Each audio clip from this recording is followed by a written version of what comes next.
ప్రత్యేకమైన దినాన్ని బట్టి ప్రభు నామముకి మహిమ ఘనత ప్రభావం కలుగును గాక. కుడిచిన అందరికీ తెలియక దేవుని యొక్క ప్రేమ కృప సమాధానం తోడై ఉండును గాక. ఇలా ఆదికాండం 47వ అధ్యాయం దేవుని వాక్యానికి వెళ్దాం. ఆదికాండం 47వ అధ్యాయంలో 11, 12 వచనాలు యోసేపు తన తండ్రి తన సహోదరులను ఐగుప్తు దేశంలో నడిపింపజేసి ఆ దేశంలో రామేశ్వరం నడిపించి ప్రదేశంలో వారికి స్వాస్థ్యం ఇచ్చింది. మరియు యోసేపు తన తండ్రిని తన సహోదరుని తన తండ్రి కుటుంబంలో వారందరినీ వారి వారి పిల్లల లెక్క చొప్పున వారికి ఆహారం ఇచ్చి సంరక్షించింది. చిన్న ప్రార్థన చేసుకుందాం. ప్రేమ నమ్మదగిన మా తండ్రి, నీ ఘనమైన గొప్ప నామానికి మహిమ ఘనత ప్రభావాలు మేము ఆరోపిస్తున్నాము. ఉదయకాల సమయంలో ఉన్నాయన అల్పుడను నీ పద్ధతులని దాసుడను ప్రభు అయోగ్యుడను నీ శిలువ చెంత మీరు మరుగుపరిచి నీ రక్తాభిషేకముతో మీరు కడిగినైనా నీ ఆత్మాభిషేకంతో మీరు నింపి మీ దాసుని నోట మీ మాటలు వచ్చి మాట్లాడాలి. నీ ప్రజలందరికీ నాయన వినగల చెవులు గ్రహించగలిగిన హృదయాలు మీరు అనుగ్రహించండి. నీ సంకల్పమును నీ ఉద్దేశములను నెరవేర్చండి. నీ కృప మీద ఆధారపడి నీ ఆత్మ సహాయమును కోరి నీవంతా నమ్మదగిన దేవుడు కనుక స్తుతులు చెల్లించి యేసు నామములో అడిగి పొందుచున్నాము తండ్రి, ఆమేన్. హల్లెలూయా. దేవుని స్తోత్రం. పిల్లరా, ఈ దినం మనందరికీ చాలా ఆశీర్వాదకరమైన ప్రభు చేత ఏర్పాటు చేయబడిన దినం. కీర్తనకాడు అంటాడు, ఇది ప్రభు మనకు ఏర్పాటు చేసిన దినం కనుక ఈ దినమందు మనం అందరము ఉత్సాహించి సంతోషించుదాము అంటాడు. ప్రభు యొక్క ఈ మహోన్నతమైన ఆశీర్వాదకరమైన ఈ దినంలో ఆయన సముఖంలో ఉండడం మనకెంతో ఆశీర్వాదం. పరిశుద్ధ గ్రంథంలో ప్రభు అనుగ్రహించిన 10 ఆజ్ఞలలో ఒక ఆజ్ఞ, 4వ ఆజ్ఞ ఏంటంటే విశ్రాంతి దినమును పరిశుద్ధముగా ఆచరించాలి. విశ్రాంతి దినాన్ని పరిశుద్ధముగా ఆచరించాలి అనే పదాల్లో చాలా విషయాలు ఉన్నాయి. ఒకటి ఏంటంటే ఆ దినాన్న నీవు ఎక్కడికి వెళ్ళకుండా దేవుని సన్నిధానంలోనికి రావడం అనేది నువ్వు ఆచరిస్తున్నావు అనే దాంట్లో ఒక భాగం ఉంది. నీవు విశ్రాంతి దినములో అనగా ప్రభు ఇప్పుడైతే కొత్త నిబంధనలో ప్రభు దినము ప్రభు ఏర్పాటు చేసిన దినంలో నీవు ప్రభు సన్నిధానంలోనికి రాకపోతే నువ్వు దానిని అపవిత్రపరిచావు. దానిని ఒక విధంగా చెప్పాలంటే స్వల్పముగా చూశావు. దేవుడు ఏర్పాటు చేసిన దినాన్ని వాటి మూలంగా ఇశ్రాయేలు ప్రజల జీవితంలో అనేకమైన ఫలితాలు వారు అనుభవించారు. కనుక మనం ఆనందించవలసిన విషయం ఏంటంటే ప్రభు సన్నిధానంలోనికి వచ్చినందుకు ఆయన ఏర్పాటు చేసిన దినమందు ఆయన దినమందు మనం ఉండడం మనకు గొప్ప ఆశీర్వాదం. అది దీవెన, ధన్యత. మీకు అందరికీ ధన్యత అనిపిస్తే దేవునికి స్తుతులు చెప్పవచ్చు, లేదండి బాధగా ఉన్నదంటే ఎవరు చెప్పవద్దు. నేను మాత్రం దేవుని స్తుతిస్తాను, ఎందుకంటే ప్రభు సన్నిధిలో ఉండడం నాకు ఆశీర్వాదం. దేవుని గురించి చెప్పడం నాకు ఆశీర్వాదం. ప్రభు మాటలు తెలియజేయడం గొప్ప ఆశీర్వాదం. దేవుని స్తోత్రం. ఓకే, మన పాయింట్ కొద్దాం. పరిశుద్ధ గ్రంథంలో మనం చదువుకున్న లేఖన భాగంలో ఆదికాండం 47వ అధ్యాయం 11, 12 వచనాలు నేను చదువుతున్నాను. ఫరో ఆజ్ఞాపించినట్లు యోసేపు తన తండ్రిని తన సహోదరులను ఐగుప్తు దేశంలో నివసింపజేసి ఆ దేశంలో రామెసేస్ అనే మంచి ప్రదేశంలో వారికి స్వాస్థ్యము ఇచ్చాడు. మరియు యోసేపు తన తండ్రిని తన సహోదరులను తన తండ్రి కుటుంబం వారందరినీ వారి వారి పిల్లల లెక్క చొప్పున వారికి ఆహారం ఇచ్చి సంరక్షించడం. దేవుని బిడ్డలారా, ఈ వాక్య భాగంలో మనం వెళ్ళక ముందు మీకు వాక్య సందేశం అంశం చెప్తున్నాను. అదేం తెలుసా?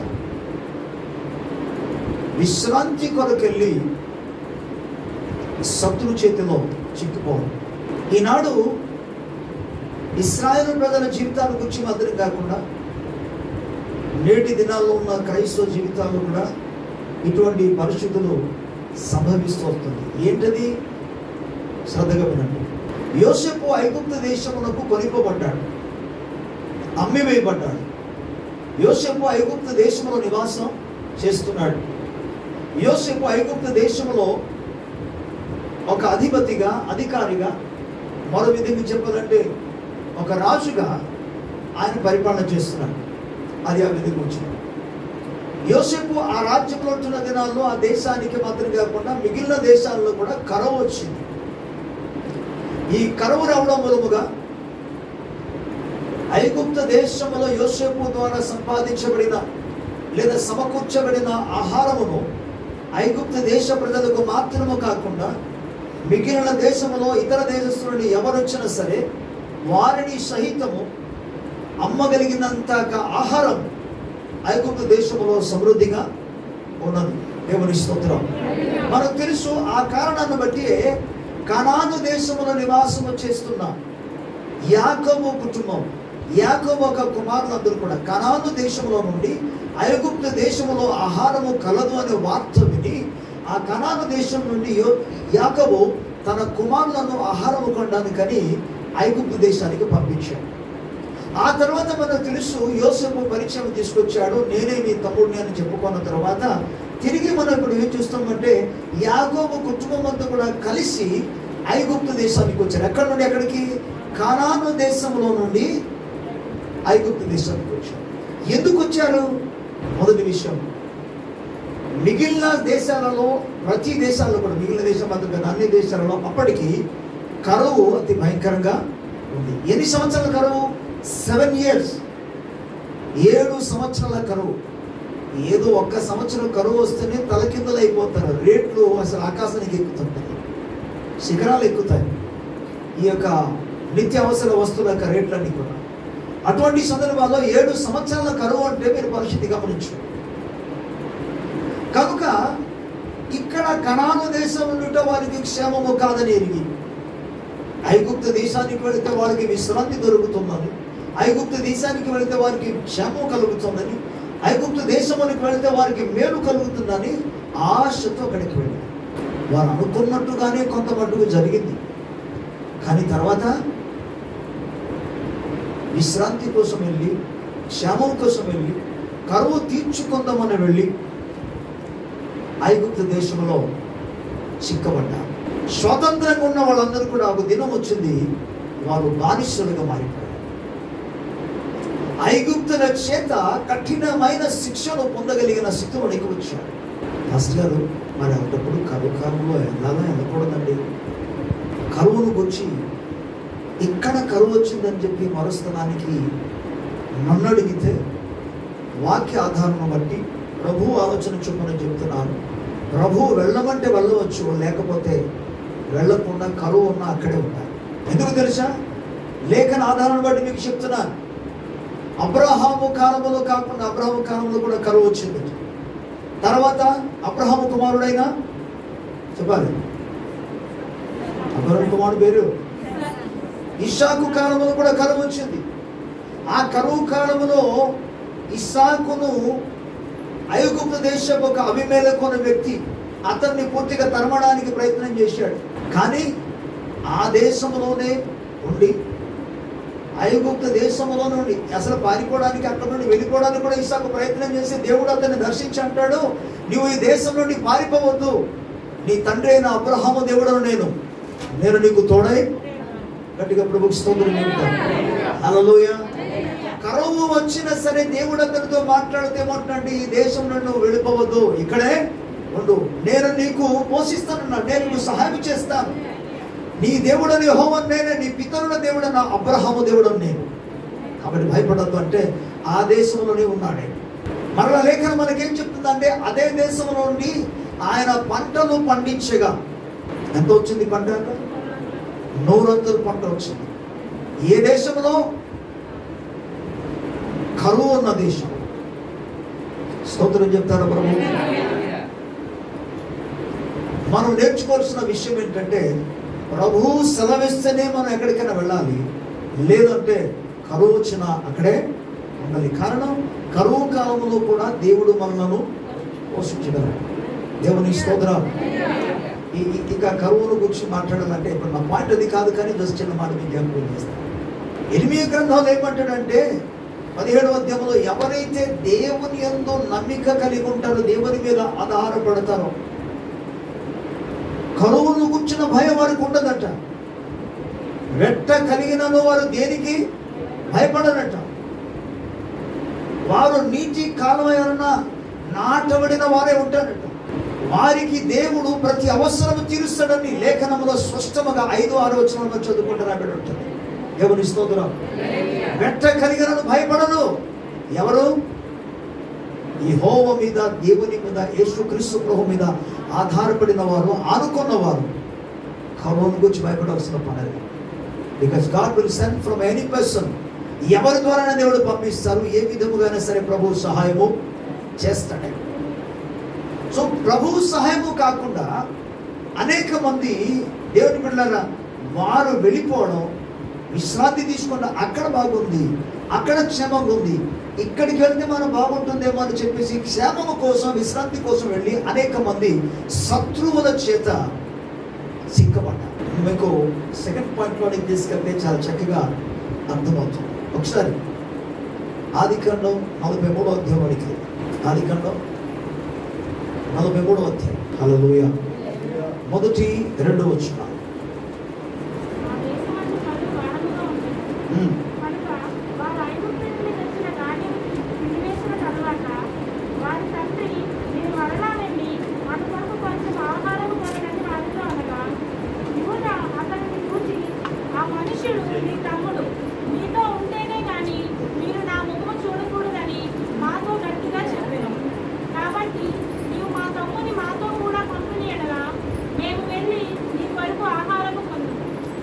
ఓకే, చాలు. మరలా మనం 13 వచనం నుండి 17 వచనం వరకు మనం చదువుకుంటే ఇక దాని గురించి మాత్రం వివరణ మనం చూడగలం. 25 నుంచి 29 వచనం వరకు మనం చదువుకున్న తర్వాత అక్కడ కూడా యోసేపు పరిచయం చేసుకున్నట్టుగా మనం చూస్తాం. ఒకసారి మనము ఇందులో నుండి పరిశుద్ధ గ్రంథంలోనూ న్యాయాధిపతుల గ్రంథం 16వ అధ్యాయం 4 నుంచి 6. పిమ్మట అతడు షోరేకు లోయలో ఉన్న దెలీలా అను స్త్రీని మోహింపగా ఫిలిష్తీయులు సర్దారులు ఆమె వద్దకు వచ్చి ఆమెతో, నీవు అతని లాలన చేసి అతని గొప్ప బలము దేనిలో ఉన్నదో మేము ఎలాగో అతన్ని గెలవచ్చునో తెలుసుకున్నాము. మేము అతన్ని బంధించి అతని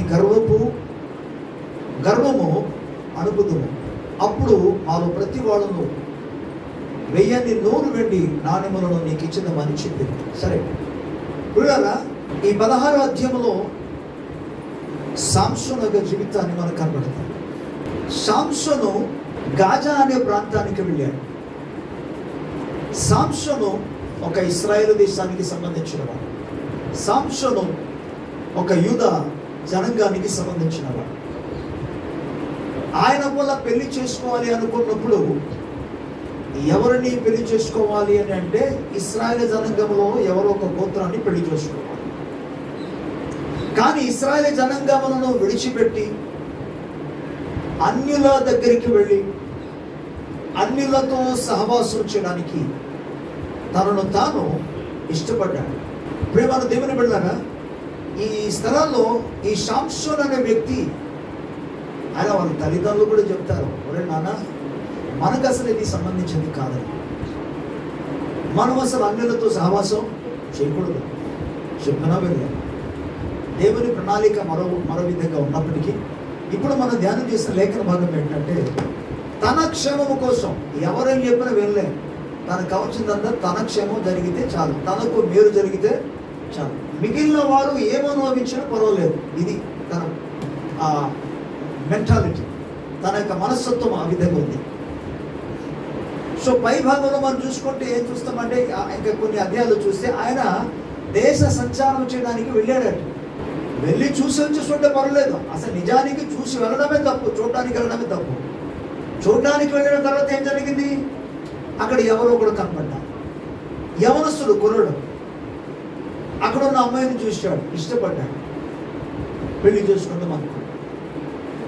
కానీ అది తర్వాత ఎటువంటి భయంకరమైన పరిస్థితుల్లోకి తీసుకొచ్చిందంటే, ఇక్కడ మనం ఇప్పుడు చదువుకున్నాం కదా, 4వ వచనం నుండి 16వ అధ్యాయము 4వ వచనం నుండి మనం చదువుకున్న లేఖన భాగంలో అతనికున్న బలం ఎక్కడుందో కనుగొన్న తర్వాత, నేను కేవలం రిజల్ట్ మాత్రం మీకు చెప్తాను. మనకు తెలుసు అతన్ని క్షౌరము చేయించారు. నాజీరు చేయబడిన ఒక వ్యక్తి తల మీదికి అసలు కత్తిరేస రాకూడదు, కానీ అతని శక్తి అంతా కూడా ఎప్పుడైతే క్షౌరము చేశారో శక్తి అంతా కూడా కోల్పోయాడు. నాజీరు కొట్టివేయబడింది. ఇక దేవుని శక్తి, దేవుని యొక్క అభిషేకము అతనిలో నుండి తొలగింపబడింది. ఆ తర్వాత ఫిలిష్తీయుల చేతిలో చిక్కబడ్డారు. తన యొక్క రెండు కన్నులను కూడా వారు పెరికేశారు. ఈ విధంగా తాను అతి భయంకరమైన ఈ ఫలితాలను అనుభవించడానికి కారణం ఏంటి అంటే, తన క్షేమము కోసము తల్లిదండ్రులు చెప్పినా సరే తన ఇష్టము మాత్రం నెరవేర్చబడాలని, తన ఉద్దేశం మాత్రం నెరవేర్చబడాలని ఆయన వెళ్ళాడు. పాయింట్ ఏంటి, అంశం ఏంటంటే, తనని విశ్రాంతి కోసం వెళ్ళి, తన క్షేమం కోసం వెళ్ళి శత్రువుల చేతిలో చిక్కబడ్డాడు.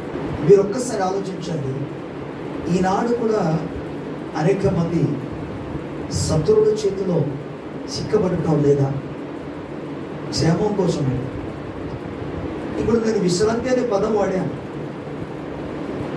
కానీ అనేక మంది వాళ్ళ యొక్క ఎంజాయ్మెంట్ కొరకని వెళ్ళి అందులోనే శత్రు చేత బంధించబడుతున్నారు, జీవితాలు పాడు చేసుకుంటున్నారు. ఆది కాండంలో మళ్ళా మనకి అవుతాం. ఆది కాండంలో యాకోబునకు ఎంతమంది కుమారులు? 12 మంది. 12 మంది కుమారులు, ఒక కుమార్తె. ఈ కుమార్తె ఒక పొరపాటు చేసింది. అందరూ శ్రద్ధగా విన్నారు. ఈ కుమార్తె చేసిన పొరపాటు ఏంటి? వారున్న దేశంలో నుండి ఆమె వెళ్ళి, పాయింట్ ఇది, ఎంతకాలం ఇంట్లోపలనే ఉంటాను, ఎప్పుడు చూసినా ఇల్లు అంటారు, ఇక్కడ బయటకు వెళ్ళొద్దు అంటున్నారు, కానీ మనకు వెళ్ళొచ్చు కదా, తిరగవచ్చు కదా అని చెప్పేసి ఇంటి నుండి ఆమె బయటకు వెళ్ళింది. ఎందుకు వెళ్ళారంటే, మిగిలిన తన తోటి ఆ అమ్మాయిలు ఎవరైనా ఉంటే వాళ్ళతో కూడా కలిసి కొద్దిగా తిరుగుదాం అని వెళ్ళారు. వినండి, ఎంత తిరుగుదాం అనుకున్నారు, ఎంతగా ఎంజాయ్ చేద్దాం అనుకున్నారు అంటే ఎక్కువ కాదు, కొద్దిగా. ఆ కొద్దిగా ఎక్కడికి వరకు తీసుకెళ్ళి ఎంత అనర్థం ఒకటి జరిగిందంటే, హత్యలు చేయబడే వరకు కూడా తీసుకెళ్ళిపోయింది. అయినా వాళ్ళ అమ్మ నాన్న చెప్పారు, ఏమని? బయటికి వెళ్ళవద్దమ్మా. చెప్పిన మాట వినకుండా, కాదు మా ఎంతకాలం ఇక్కడ ఇంట్లోనే అలాగుంటాను, ఒకసారి బయటికి వెళ్తాం. బయటికి వెళ్ళిన తర్వాత దేవుని వాక్యం మనకేం సెలవిస్తుందంటే, దేవుని బిడ్డలారా, ఇక షేకెము అనే ప్రాంతంలో షేకెము అనే ఒక కుమారుడు ఉన్నాడు. ఈ షేకెము అనే వ్యక్తి, ఈమె తిరగడానికి వెళ్ళింది. ఎవరు? ఆమె పేరు దీనా. ఈమె ఊరు తిరగడానికి వెళ్ళింది, వీధిలోనికి తిరగడానికి వెళ్ళింది. ఆమె అయితే మామూలుగా తిరగడానికి వెళ్ళారు, కానీ శత్రు కన్నులు ఈమె మీద ఉన్నది. అందువల్ల జరిగిన విషయం ఏంటంటే, ఆ గ్రామంలో, ఆ పట్టణంలో ఉన్న ఒక ముఖ్యమైన వ్యక్తి యొక్క కుమారుడు, తన పేరు షెకెము. ఈయనేం చేశాడు? అమ్మాయిని చూసిన వెంటనే ఆయన ఇష్టపడ్డాడు. ఇష్టపడిన తర్వాత, ఇష్టపడడం మాత్రం కాకుండా ఆయన అక్రమ కార్యంలోని కూడా దిగిపోయాడు. ఎందుకు అది జరిగింది? ఎందుకు జరిగింది? ఆమె తిరగడానికి కానీ వెళ్ళకపోతే ఈ సమస్య అంతా కూడా రాదు కదా. ఆమె వెళ్ళింది, ఓకే. ఇప్పటి కాలంలో ఉన్న ఈ యుగంలో ఉన్న, ఈ తరంలో ఉన్న వారి గురించి కూడా ఒక మాట చెప్తాను. అందుకే అనేక పర్యాయాలు నేను చెప్తూ వచ్చాను, ఇప్పుడు కూడా చెప్తాను, భవిష్యత్తులో కూడా చెప్తాను. ఏంటో తెలుసా? వస్త్రధారణ సరిగ్గా ఉండాలి. స్త్రీలు లేకపోతే అమ్మాయిల యొక్క వస్త్రధారణ కానీ సరిగ్గా లేకపోతే, నా మాటకు అర్థం ఏంటంటే, శరీరాన్ని చూపించినట్లుగా ఉంటే, మరీ ఎక్కువగా అలంకరించుకొని వెళితే సందేహం లేదు, ఎవరి కళ్ళు దృష్టిలో పడతాం? శత్రువు చేతిలో పడతాం, శత్రువు దృష్టిలో పడతాం. శత్రువు పట్టుకుంటాడు, శత్రువు వదలడు. ఏ అమ్మాయిలో ప్రవేశిస్తాడో లేకపోతే ఏ అబ్బాయిలో ప్రవేశిస్తాడో తెలియదు. ఆయన అందులో వారిలో ప్రవేశించి, నువ్వైతే మామూలుగా అనుకుంటున్నావు, మామూలుగానే తిరుగుదామని వెళ్ళింది ఆవిడ. ఎంతకాలం ఎక్కడ ఉంటాం, ఒకసారి వెళ్ళి తిరిగి వద్దామని వెళ్ళాను అంతే. వీటి మూలంగా జరిగిన పరివర్తన చెప్తాను వినండి. ఆ విధంగా వెళ్ళి ఎవరి చేతులు పడింది? ఆ దేశ లేకపోతే ఆ గ్రామ లేకపోతే ఆ పట్టణ అధికారి కుమారుడు పడ్డాడు, చేతులు పడింది. ఈ ముప్పు అంతా ఎవరు తీసుకొచ్చారు? ఈ అమ్మాయి దీనా. వచ్చేసిన తర్వాత మొత్తానికి అక్కడ జరుగుతున్న క్రమాలను కూడా ఒక విధంగానే ఉంది. ఎలా ఉందంటే, ఈ శేఖము అనే వ్యక్తి వాళ్ళ నాన్నగారి దగ్గరికి వెళ్ళి, నాన్న అలా నా అమ్మాయి నేను ఇష్టపడ్డాను కాబట్టి పెళ్లి చేయమన్నా. నిజానికి ఆల్రెడీ ఆయన అక్రమ సంబంధం పెట్టేసుకున్నాడు. ఈ వార్త యాకోబుకు తెలిస్తే యాకోబు కుమారులందరూ కూడా ఎక్కడంటే బయటికి తమ మందలను కాయడానికి వాళ్ళు బయటికి వెళ్ళి ఉన్నారు. వీళ్ళు ఈ వార్త తెలిసిన తర్వాత వాళ్ళ నాన్నగారిని యాకోబు కొద్ది మనసులో బాధ పడ్డాడు. అరే వీళ్ళ భవిష్యత్తు ఇలాగా అయిపోయిందని. ఏ తల్లిదండ్రులను బాధపడతారు, ఇలాగ అయిపోయింది ఏంటని మౌనంగా ఉన్నాడు. ఈ లోపల వాళ్ళ అన్నదమ్ములు వచ్చారు. అన్నదమ్ములు వచ్చిన తర్వాత అన్నదమ్ములకి ఈ వార్త తెలిసింది. మన చెల్లికి ఎవరు వాడు చేశాడు. దేశం ఏదైతే మాకేమి మా చెల్లి జీవితాన్ని ఇలా చేసాడంటే వాడు బ్రతకడానికి వీల్లేదని వీళ్ళు డిసైడ్ చేసుకున్నారు. 12 మంది అన్నదమ్ములు తీసుకున్నాడు డిసైడ్. ఇది ఒక నిర్ణయం తీసుకున్నాడు. ఈ లోపల ఈ శేకెము అనే వ్యక్తి ఆయన ఏం చేశాడు తెలుసా? వాళ్ళ నాన్నగారిని ఒప్పించి, నాన్న ఎలాగైనా సరే అమ్మాయి నాకు పిలిచాడు. ఈయన వచ్చాడు. యాకోబు ఇంటికి వచ్చి, బాబు మీ అమ్మాయి మా అబ్బాయి ఇష్టపడ్డాడు కనుక మీరు మీ అమ్మాయిని ఇస్తే పెళ్లి చేస్తాను, మీకు ఏం కావాలో అది ఇస్తామని ఒప్పుకుంటున్నాడు. శేకెము అంటున్నాడు, తిరిగి మీకు వల్లి కావాలో ఇస్తాం, కట్నం కావాలో ఇస్తాం, ఏది కావాలన్నా సరే మీకు ఇస్తాం, కానీ మీ అమ్మాయిని మాత్రం. అప్పటికే యాకోబు కుమారులందరూ కూడా కోపంతో రగిలిపోతూ వారు నిజంగా ఇవ్వడానికి ఇష్టం లేదు, కానీ వీరికి ఎలాగైనా సరే బుద్ధి చెప్పాలని ఓకే ఇస్తామండి అన్నారు. కానీ ఒక షరతు. ఏంట షరతు? వీళ్ళందరూ కూడా మేము దేవుని ఎరిగిన బిడ్డలం, అబ్రహాము మొదలుకొని వచ్చిన వారం కనుక మా పితరుల దేవుడైన అబ్రహాము అతనికి సున్నతి కార్యక్రమాన్ని దేవుడికి చెప్పాడు కనుక మాలో ప్రతి ఒక్కరు సున్నతి చేసుకొని, సున్నతి చేసుకున్న వాళ్ళకి మాత్రం మా పిల్లలకి ఇస్తాం, సున్నతి లేని వారికి మేము ఇవ్వమండి. కనుక మేము ఇలా ఉండి పరిస్థితి అయినా వెంటనే వాళ్ళేమన్నా తెలుసా, వాళ్ళకి ఇష్టం కదా అమ్మాయి, సరే ఎలాగైనా మేము సున్నతి చేసుకుంటాం, మీరే కాదు ఊరోళ్ళందరూ కూడా సున్నతి చేసుకోవాలి అలాగని చెప్పేసి ఇప్పుడు ఈ శేకెము వాళ్ళ నాన్నగారు ఇద్దరు కలిసి ఈ ఊరోళ్ళందరినీ పిలిపించి వాళ్ళతో మాట్లాడి, ఏముందిరా మనం ఇక్కడ ఉన్నాం అనుకోండి, మనం సున్నతి చేసుకుంటే వారి పిల్లల్ని మనం పెళ్లి చేసుకోవచ్చు, మన పిల్లల్ని వాళ్ళు కూడా పెళ్లి చేసుకోవచ్చు, కాబట్టి సున్నతి చేసుకుంటే పెద్ద సమస్య ఏంటి అని చెప్పేసి అందరి చేత సున్నతి చేసేసారు. వాళ్ళందరూ సున్నతి చేసిన తర్వాత 3వ రోజులకు వచ్చినప్పటికీ ఒక్కొక్కరికి అనారోగ్యం వచ్చేసి బాధతో లెగలేని పరిస్థితిలో ఉండి కొంతమంది చనిపోయే స్థితికి వచ్చేసారు. ఇది ఇలాగుంటుండగా యాకోబు కుమారులలో కొంతమంది 2-3 లేచి వారు మాట్లాడి, ఒరే తమ్ముడు, అన్నయ్య ఇది సరైన సమయం. ఏంటి సమయం తెలుసా? వాళ్ళందరూ అనారోగ్యంతో ఉన్నారు, ఇక వాళ్ళు లేచి మనతో పోరాడగలిగిన శక్తి ప్రజెంట్ వాళ్ళకి. ఈ టైంలోనే వాళ్ళ దగ్గరికి మనం వెళ్ళాలి, వారి మీద మనం పడి వారందరిని హతం చేయాలని చెప్పి అక్కడ ఉన్న పురుషులందరినీ కూడా ఈ అన్నదమ్ములు యాకోబు కుమారులందరూ వెళ్ళి పురుషులందరినీ చంపేసి. శ్రద్ధగా వినండి, నేను మీకు ఈ విషయాన్ని ఎందుకు చెప్తున్నానంటే, ఒకరు తిరగడానికని ఎంజాయ్ చేద్దామని చెప్పేసి అటు వెళ్ళి బయటకు ఒకసారి వెళ్ళి తిరిగి వద్దామని ఒక్కరు వెళ్ళటం మూలంగా దాని యొక్క పర్యవసనము ఎంతవరకు తీసుకొచ్చిందో చూడండి. మొదటిది, ఆమె శరీరం పాడు చేయబడింది. రెండవదిగా, అన్నదమ్ములు గ్రామస్తుల మీద పగపట్టుకున్నారు. మూడవదిగా, ఇప్పుడు గ్రామంలో ఉన్న మగవాళ్ళందరూ కూడా వారి చేత హతము చేయబడ్డారు. దేనికోసం వెళ్ళింది కూడా? ఇది చూసి వద్దాం, తిరిగేసి వద్దాం. ప్రియులారా, శత్రువు ఎక్కడ ఏ విధంగా ఆయన ఉరి వేస్తాడో వల్ల వేస్తాడో ఎవరికి తెలియదు. కానీ దేవునికి స్తోత్రం, మనకు ఒక దేవుడు ఉన్నాడు, వేట కాని ఉరిలో నుండి రక్షించగలిగిన దేవుడు ఉన్నాడు. స్తోత్రం, హల్లెలూయా. దేవుడు రక్షిస్తాడని చెప్పేసి వేట దగ్గరికి వెళ్తావా? కృప విస్తరింపవల్లని పాపమందు నిలిచిందమా? రోమా 6వ అధ్యాయం 1వ వచనం అంటాడు, కృప అంటే పాపం ఎక్కడ విస్తరించినదో కృప అక్కడ అత్యధికముగా విస్తరించిందట.